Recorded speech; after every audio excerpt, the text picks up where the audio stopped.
আসসালামু আলাইকুম। এই গাছটির নাম অর্জুন গাছ। এটি হাড়ের রোগের ওষুধ। যাদের হাড় দুর্বলতা, যাদের হাড়ের ডিস্টার্ব, হাড় ব্লক খেয়ে গেছে, দয়া করে এই গাছটি তাদের বাড়িতে লাগাবেন।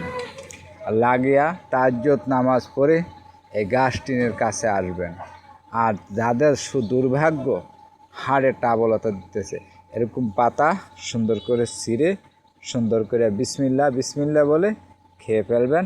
আল্লাহর রহমত, হাট অতি তাড়াতাড়ি ইনশাল্লাহ ক্লিয়ার হয়ে যাবে। এই অর্জুন গাছটা আমি আজকে বহুদিন ধরে দেখতেছি, তাই ভিডিও করব বলে করতে পারি না। যাদের হাড়ের টাবলতা আছে তারা দয়া করে একবার 15 দিন হলো ব্যবহার করে দেখবেন, বা নিজে বাড়িতে একটি গাছের চারা নিয়ে এটা করতে চেষ্টা করবেন। আশা করি ইনশাল্লাহ আপনার হার্ট ব্লক খেয়ে গেছে, ইনশাল্লাহ হার্ট ব্লক আল্লাহ পাক রাব্বুল আলামিন আপনাকে স্বয়ংভাবে সুস্থ করে দেবে ইনশাল্লাহ, সিউরিটি।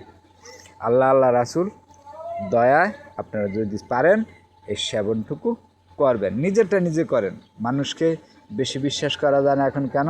পৃথিবীতে ভালো মানুষের থেকে ধোঁকাবাজ বেশি। ধোঁকাবাজের কারণে এখন মানুষের ঈমান রাখাটা খুবই কষ্টকর ব্যাপার হয়ে গেছে। ইনশাল্লাহ আপনারা সবাই ভালো থাকবেন। এটার নাম অর্জুন গাছ, ভালো করে দেখে রাখেন। এটার নাম অর্জুন গাছ। আসসালামু আলাইকুম।